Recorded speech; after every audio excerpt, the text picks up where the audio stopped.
किया और हमने हमेशा सत्ता उन्हीं को सौंप के रखी।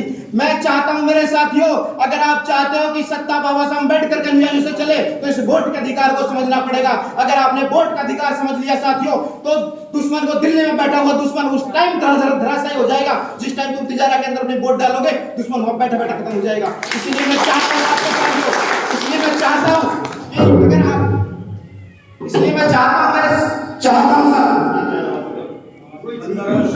वही सही है, वही सही है।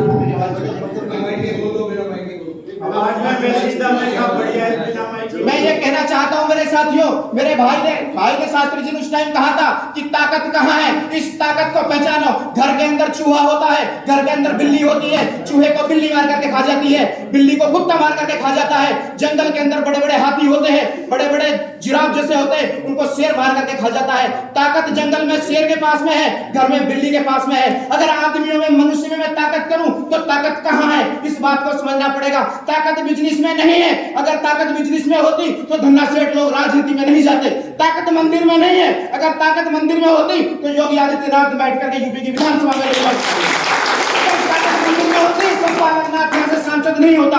साथियों, ताकत नौकरी में नहीं है, अगर ताकत नौकरी में होती तो माननीय साहब काशीराम वैज्ञानिक का पद छोड़ करके समाज के बीच में नहीं आता। ताकत कहां है? ताकत राजनीति के अंदर है। ताकत है तो लोकसभा विधानसभा के अंदर है। आपको पता है आज पहलवान बैठे हुए हैं दिल्ली के अंदर, लेकिन एक ताकतवर राजनीति में ताकत रखने वाले आदमी का कुछ भी बाधा नहीं कर पा रहे, क्योंकि वो ताकतवर है।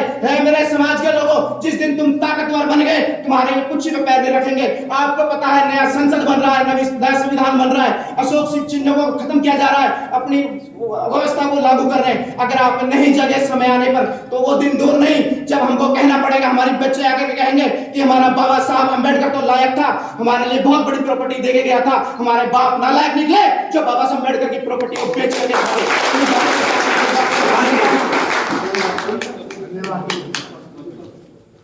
थोड़ा विश्वास बोलूं नहीं, हाँ खुल के बोल, जैसा तेरा मन कर वैसे बोल। मेरी बहनें बैठी हैं इसलिए अंधविश्वास पर थोड़ा सा बोल रहा हूँ। एक गांव में एक महिला की शादी हुई, वो शादी होकर के घर में आई।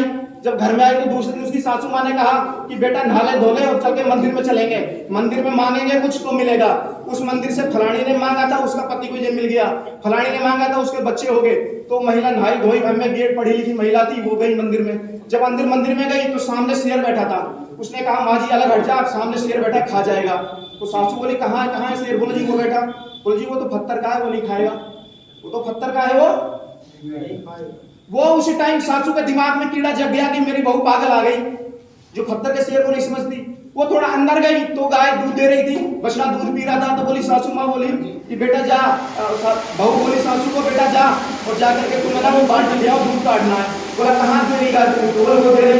बोलो वो पत्थर की गाय है, वो दूध नहीं दे सकती, वो पत्थर का बछड़ा है, वो दूध नहीं पी सकता।